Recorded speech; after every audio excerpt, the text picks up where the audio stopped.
Hi guys, welcome to life styles. ఈరోజు మనం ధన్వంతరి కథ చెప్పుకుందాం. దేవదానవులు కలిసి అమృతం కోసం క్షీరసాగరాన్ని మదించారు. అలా 1000 సంవత్సరాలు క్షీరసాగర మదనం జరిగాక ఒక చేతిలో కలశం, మరొక చేతిలో దండం ధరించిన ఒక దివ్య పురుషుడు సముద్రం మధ్యలోంచి ఉద్భవించారు. అతను మందర పర్వతాన్ని వీపు మీద మోస్తూ పాలసముద్రాన్ని మదిస్తున్న దేవదానవులకు సహాయం చేస్తున్న కూర్మావతారుడు శ్రీ మహావిష్ణువును స్తోత్రపఠనాలతో ముంచెత్తాడు. అందుకు ప్రసన్నుడైన మహావిష్ణువు, నాయనా, ఇక నుంచి నీవు అబ్జా అనే పేరుతో నా కుమారుడిగా ప్రసిద్ధికెక్కుతావు అని దీవించాడు. అందుకు అబ్జా, ప్రభు, నువ్వు నన్ను కుమారుడిగా స్వీకరించినందుకు నాకు పట్టరాని సంతోషంగా ఉంది. నీవు యజ్ఞపురుషుడివి కాబట్టి నాకు కూడా యజ్ఞభాగం లభించేలా ఏర్పాటు చెయ్యమని కోరుతున్నాను అని అడిగాడు. అందుకు శ్రీ మహావిష్ణువు, కుమారా, ఇంద్రాది దేవతలు నీకంటే ముందు పుట్టి యజ్ఞభాగం పొందారు. ఇప్పుడే పుట్టిన నువ్వు యజ్ఞభాగం అడగటంలో అర్థం లేదు. నువ్వు దేవతలలో ఒకడివే, సందేహం లేదు. కానీ యజ్ఞభాగం పొందాలంటే నువ్వు ఇంకొక జన్మ ఎత్తవలసి ఉంటుంది. ద్వాపరయుగం వచ్చేదాకా వేచి ఉండు. పూర్వజన్మలో నీవు దైవాంశ సంభూతుడవు కాబట్టి గర్భంలో ఉండగానే అంగిమ గరిమాది విద్యలన్నీ సాధించగలుగుతావు. లోకోపకారానికి ఆయుర్వేద గ్రంథాన్ని రచించి లోకవిఖ్యాతి పొంది మరణానంతరం దేవలోకం చేరుకుంటావు. అప్పుడు నీకు యజ్ఞభాగం లభిస్తుంది అని చెప్పాడు. చూస్తూ ఉండగా ద్వాపరయుగం వచ్చేసింది. అప్పుడు కాశీరాజైన దీర్ఘతపనుడు కొడుకులు పుట్టాలని తపస్సు చేస్తున్నాడు. అబ్జా అతడికి ప్రత్యక్షమై తానే అతడికి కుమారుడిగా పుడతానని వరమిచ్చాడు. దీర్ఘతపనుడి అసలు పేరు ధన్వుడు. అందుచేత అతడు తనకు జన్మించిన అబ్జాకు ధన్వంతరి అని పేరు పెట్టారు. ఆ ధన్వంతరి దినదిన ప్రవర్ధమానుడై తండ్రి తర్వాత కాశీపట్నానికి రాజయ్యాడు. అతడు శాంతిప్రియుడు. వీతవ్యూహుడనే హయహయరాజు అతని మీదకు దండయాత్రకు వచ్చాడు. శాంతిప్రియుడైన ధన్వంతరి యుద్ధం చెయ్యటానికి ఇష్టం లేక రాజ్యం వదిలి అడవిలోకి వెళ్ళి భరద్వాజాశ్రమంలో తలదాచుకున్నాడు. భరద్వాజ మహాముని ధన్వంతరిని శిష్యుడిగా స్వీకరించి ఆయుర్వేద వైద్య చికిత్సా విధానం అంతా నేర్పాడు. ధన్వంతరి ఆ వైద్య విధానాన్ని బాగా వంట పట్టించుకుని ఆయుర్వేదాన్ని 8 భాగాలుగా విభజించి గ్రంథంగా రచించాడు. ధన్వంతరి వద్ద వైద్య విధానం అభ్యసించటానికి అతడి వద్దకి శిష్యులు రాసాగారు. ధన్వంతరి విషహరి అనే మంత్రయుక్త ఔషధాన్ని తయారు చేశారు. ఆ ఔషధం ఉపయోగించి అతడు ఎంతటి కాలనాగు కాటేసినా రోగిని రక్షించగలిగేవాడు. ఒకనాడు ధన్వంతరి శిష్యులతో కలిసి మూలికల కోసం కైలాసవన ప్రాంతంలో తిరుగుతూ ఉన్నాడు. ఆ సమయంలో విషసర్పమైన తక్షకుడు నెత్తిమీద మణి ధరించి బుసలు కొడుతూ కశ్యపుడనే ధన్వంతరి శిష్యుడి మీదకి వచ్చింది. కశ్యపుడు ఏమాత్రం భయపడకుండా తక్షకుడిని మంత్రంతో బంధించి అతడి నెత్తిమీద మణిని లాక్కుని నేలకేసి కొట్టాడు. అప్పుడు తక్షకుడు మానవరూపం ధరించి, నేను శృంగి అనే బ్రాహ్మణుడిచ్చిన శాపం కారణంగా కౌరవ వంశపు రాజైన పరీక్షిత్తును కాటేయటానికి వెళుతున్నాను. అందుచేత నేను నిన్ను కాటేయ్యను. నీ మంత్రశక్తికి క్షణకాలం నిశ్చేష్టుణ్ణయ్యాను, కానీ చూడు, కావాలంటే నా శక్తి అంటూ అక్కడే ఉన్న పచ్చటి మహావృక్షాన్ని తన విషజ్వాలలతో మాడిపోయేలా చేశాడు. కశ్యపుడు నవ్వి, ధన్వంతరి నా గురువు. ఆయన దయవల్ల విషహరి అనే ఔషధం నా దగ్గరుంది. దాన్ని మంత్రించి వేశానంటే ఈ చెట్టు క్షణాల్లో మామూలుదవుతుంది అంటూ మంత్రం చదివి ఆ చెట్టు బూడిద మీద ఏదో చల్లాడు. చెట్టు యథాప్రకారం పచ్చగా కలకలలాడుతూ ఉంది. ఆశ్చర్యంగా చూస్తున్న తక్షకుడితో, పరీక్షిత్తు గొప్ప రాజు. దాహంతో వివేకం కోల్పోయి మౌనవ్రతంలో ఉన్న ఒక మునీశ్వరుడి మెడలో చచ్చిన పామును వేశాడు. ఆ మునీశ్వరుడే పరీక్షిత్తును తప్పుపట్టలేదు. సరికదా, శపించిన తన కొడుకును కూడా మందలించాడు. కాటేసి చంపాలని శపిస్తే మాత్రం నీకేం అపకారం చేశాడని నువ్వు పరీక్షిత్తును చంపుతావు? ఆ రాజుని నేను నా విషహరీ చేత బ్రతికించి తీరుతాను అని అన్నాడు కశ్యపుడు. తక్షకుడు కంగుతిన్నాడు. తను పరీక్షిత్తును కాటేసిన తర్వాత కశ్యపుడు తిరిగి అతన్ని బ్రతికిస్తే నాగలోకం అంటే మనుషులకు చులకనైపోతుంది, పాములంటే భయం పూర్తిగా పోతుంది. అందుకని కశ్యపుడు పరీక్షిత్తును బ్రతికించనని మాట ఇవ్వాలని తక్షకుడు అతన్ని కాళ్ళ వేళ్ళ పడి బ్రతిమలాడాడు. చివరకు కశ్యపుడు పరీక్షిత్తుకి ఆయుర్దాయం చెల్లిపోయిందని గ్రహించి తక్షకుడు కోరిన విధంగా మాట ఇచ్చాడు. తక్షకుడు వెళ్ళిపోయాడు. తక్షకుడు ధన్వంతుడి శిష్యుడి చేతిలో పొందిన పరాభవం సర్పరాజైన వాసికి చెవిలో పడింది. ఆయన ద్రోణుడనే సర్పాన్ని పిలిచి, ద్రోణ, నువ్వు నాయకత్వం వహించి మిన్నాగులైన పౌండ్రక, ధనుంజయులతో పాటు మన నాగవీరులందరినీ తీసుకొని వెళ్ళి ధన్వంతరి శిష్యులపై మన ప్రతాపం చూపించు అని ఆజ్ఞాపించాడు. ద్రోణి నాయకత్వంలో నాగులందరూ ధన్వంతరి ఆశ్రమానికి వచ్చి విషవాయువులను చిమ్మారు. ఆ విషవాయువులు పీల్చిన ధన్వంతరి శిష్యులందరూ హాహాకారాలు చేస్తూ నేల మీద పడిపోయి మూర్ఛపోయి నురగలు కక్కారు. ఈలోగా విషయం తెలుసుకున్న ధన్వంతరి క్షణం కూడా ఆలస్యం చేయకుండా విషహరి మూలికను త్వరగా ఔషధంలా పిండి శిష్యులందరూ తేరుకొనేలా చేశాడు. అంతటితో ఆగక మహాకోపంతో ధన్వంతరి ప్రయోగించిన మంత్రం పాములన్నింటినీ మూర్ఛలో మునిగేటట్లు చేశాడు. నాగజాతి అంతా మూర్ఛలో మునిగిపోయిందని విన్న వాసుకి భరించలేకపోయాడు. ఆయన ధన్వంతరి మీద ప్రతీకారం తీర్చుకోవాలని మానసాదేవిని ఆశ్రయించాడు. మానసాదేవి శివభక్తురాలు, శివుడు నాగాభరణుడు.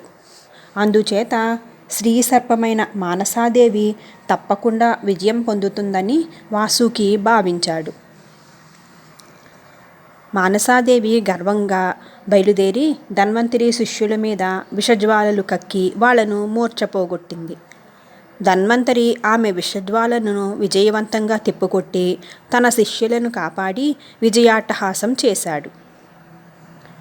అది చూసి విషజ్వాలలో అతన్నేమీ చెయ్యలేనని గ్రహించిన మానసాదేవి త్రిశూలాన్ని తీసుకొని, నేనే శివభక్తురాలినైతే ఈ ఆయుధము ధన్వంతరిని నాశనం చేస్తుంది అంటూ ప్రయోగించబోయింది. అప్పుడు శివుడు, బ్రహ్మ ప్రత్యక్షమై ఆమెను ఆపుచేసి శాంతింపచేశారు. అంతటితో కథ ముగిసి ఎవరిళ్లకు వాళ్ళు వెళ్ళిపోయారు. ఆయుర్వేద గంధం 8 భాగాలుగా నూతన శిష్యులకు పూర్తిగా నేర్పిన ధన్వంతరి మరణానంతరం స్వర్గం చేరి దేవతలతో పాటు అబ్జాదేవుడిగా యజ్ఞభాగానికి అర్హుడు కూడా అయ్యాడు. కథ సుఖాంతం. గైస్, ఇప్పుడు మనం కుక్కతోక పట్టుకొని గోదావరి ఈదినట్లు కథ చెప్పుకుందాం. ఒక ఊళ్ళో సీతమ్మ, రామయ్య అనే పుణ్య దంపతులున్నారు. ఎన్ని పూజలు నోములు చేసినా వారికి సంతాన భాగ్యం కలగలేదు. ఒక బిడ్డను చేరదీసి లాలించాలని సీతమ్మ తహతహలాడుతూ ఉంటే పుత్రులు లేక పున్నామ నరకం పాలు కాక తప్పదని రామయ్య దిగులు పడుతూ ఉండేవాడు. ఆ దంపతులకు దూరపు బంధువైన కోటయ్య భార్య, కొడుకుతో సహా ఎక్కడికో వెళ్తూ ప్రమాదానికి గురయ్యాడు. భార్యాభర్తలిద్దరూ అక్కడికక్కడే మరణించారు. 2 ఏళ్ల వయసున్న వారి బిడ్డ చంద్రం ఉన్నట్టుండి అనాథైపోయాడు. చేసేది లేక మేనమామలే ఆ కుర్రాన్ని చేరదీశారు. ఈ విషయం రామయ్య దంపతులకు తెలిసింది.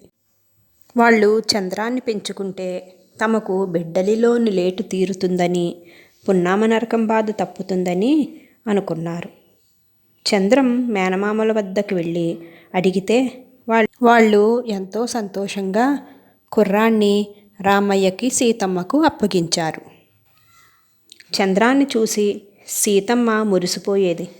వాడికి ఏ కష్టమూ తెలియకుండా అల్లారు ముద్దుగా పెంచుకుంటున్నారు. అయినా పొరపాటున ఎప్పుడైనా ఆమె వాడిని విసుక్కుంటే ఇరుగు పొరుగు వాళ్ళు, కన్నబిడ్డ కాదు కదా, విసుక్కోవడం సహజమే అనేవారు. ఇది సీతమ్మకు రామయ్యకు కూడా చాలా బాధగా ఉండేది. ఇరుగు పొరుగు వాళ్లకు భయపడి వాళ్ళు చంద్రాన్ని పల్లెత్తు మాట కూడా అనేవారు కాదు. వాడు ఏమి చేసినా ఊరుకుంటూ సహిస్తూ ఉండేవారు.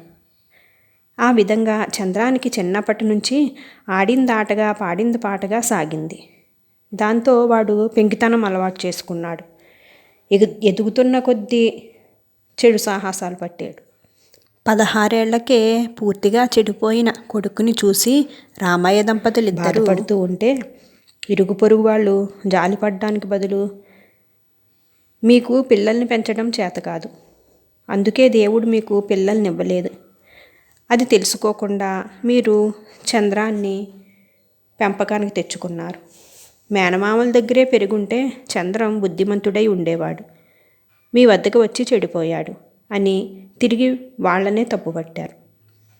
అప్పుడు రామయ్య భార్యతో, మనం చంద్రాన్ని మందలిస్తే ఇరుగు పొరుగు వాళ్ళు ఏమైనా అంటారని భయపడ్డాం. పిల్లల పెంపకంలో ఇరుగు పొరుగుల మాటకు విలువివ్వటం కుక్కతోక పట్టుకుని గోదావరి ఏడ్దడం వంటిది. ఇప్పుడు మనం చంద్రం చెడిపోతే ఇరుగు పొరుగులందరూ మనల్నే తప్పుపడుతున్నారు. ఇప్పటికైనా మించిపోయిందేమీ లేదు. నేను చంద్రాన్ని మంచిదారిలో పెడతాను, నువ్వేమీ మాట్లాడకు అని భార్యతో చెప్పాడు. తర్వాత రామయ్య చంద్రాన్ని పిలిచి, నీ వ్యవహారం నాకేమాత్రం నచ్చలేదు. బుద్ధిగా ఉండకపోతే, నేను చెప్పినట్లు నడుచుకోకపోతే నేను నిన్ను ఇంట్లోంచి బయటకు గెంటేస్తాను అన్నాడు. చంద్రం నవ్వి, మీకు నేను బిడ్డలు లేని లోటును తీర్చాను, పున్నామ నరకం బాధ తప్పించాను, నన్ను ఇంట్లోంచి ఎందుకు గెంటుతారు? నేను ఇలాగే ఉంటాను, ఇక్కడే ఉంటాను అని మొండిగా వాదించాడు. అలా చెప్పమని కూడా వాడికి వాళ్ళ స్నేహితులు ప్రోత్సహించేవారు. రామయ్య దీనికి ఏమాత్రం చెల్లించగా, అల్లరి చిల్లరగా తిరిగే నీ వంటి వాడి వల్ల బిడ్డలు లేని లోటు తీరదు. నీ ప్రవర్తనతో నలుగురిలో తలెత్తుకోలేకుండా ఉన్నా మాకు ఎప్పుడో వచ్చే పున్నామ నరకం బాధ ఇప్పుడే కలుగుతోంది. మా సమస్యల పరిష్కారానికి నిన్ను నమ్ముకోవటం కుక్కతోక పట్టుకొని గోదావరి ఈదినట్లే ఉంది. బాగా ఆలోచించుకో. నువ్వు మేము చెప్పినట్లు వింటావో, నీ స్నేహితులు చెప్పిన ప్రకారం వింటావో మరి అని గట్టిగా చెప్పాడు. చంద్రం తన స్నేహితులతో మాట్లాడుకున్నాడు. వాళ్ళు వాడితో, భయపడకు, మేమందరం నీకు అండగా ఉంటాం, ఇంట్లోంచి వెళ్ళిపోతానని నువ్వే తిరిగి మీ పెంపుడు తండ్రిని బెదిరించు, ఆయనే దిగివస్తాడు. అందుకు నువ్వు చెయ్యవలసిందల్లా కొన్నాళ్ళ పాటు ఇల్లు వదిలి బయట ఉండడమే. నీ తండ్రి దిగివచ్చేదాకా మేము నీకు ఆశ్రయం ఇస్తాం అన్నారు. స్నేహితుల మాట మీద చంద్రం తండ్రితో గొడవ పెట్టుకున్నాడు. రామయ్య వాడిని ఇంట్లో నుంచి పొమ్మన్నాడు. వాడు వెళ్ళిపోయాడు. రామయ్య దిగివస్తాడనే అంతా అనుకున్నారు. కానీ ఆయన ఇరుగు పొరుగుల మాటల్ని లెక్క చేయలేదు. కొడుకు బెదిరింపులకి లొంగలేదు. విసుగుపోయిన స్నేహితులు క్రమక్రమంగా చంద్రాన్ని చిన్నచూపు చూస్తూ వచ్చారు. అది భరించలేక చంద్రం వాళ్ళని సంజాయిషి అడిగితే, నీకు సకల మర్యాదలు చేసి ఆదరించటానికి నువ్వేమైనా రాజకుమారుడు అనుకుంటున్నావా? అలా కాకుండా నిన్ను పోషించడానికి మా దగ్గర ఏమైనా నిధులున్నాయా? అనాథ బిడ్డవు, చేరదీసిన పెంపుడు తల్లిదండ్రులతోనే సర్దుకోలేని వాడివి, మాతో ఏముండగలవు నువ్వు? ఇంక నిన్ను పోషించడం మా వల్ల కాదు, అవతలపో అనేశారు. అప్పటికి చంద్రానికి తన స్నేహితుల అసలు రంగు తెలిసింది. వాళ్ళ మాటలు నమ్మి ఇల్లు వదిలిపెట్టి రావటం కుక్కతోక పట్టుకొని గోదావరి ఈదినట్లే అయిందని గ్రహించాడు చంద్రం. బుద్ధి తెచ్చుకుని వాడు పెంపుడు తల్లిదండ్రుల దగ్గరికి వెళ్ళి తనని క్షమించమని అడిగారు. అప్పుడు రామయ్య, సీతమ్మ కూడా, నువ్వు మేము కూడా కుక్కతోక పట్టుకొని గోదావరి ఈదటానికి ప్రయత్నించడం వల్లే ఈ ఇబ్బందులు వచ్చాయి. ఇక మీదట మనం మన తప్పులు సవరించుకుందాం అని అన్నారు సీతమ్మ, రామయ్య వాడితో. ముగ్గురు అది గ్రహించాక చంద్రం బాగుపడడానికి ఎంతో కాలం పట్టలేదు. తొందరలోనే అన్నీ సర్దుకున్నాయి. కథ సుఖాంతం. Thank you for watching guys.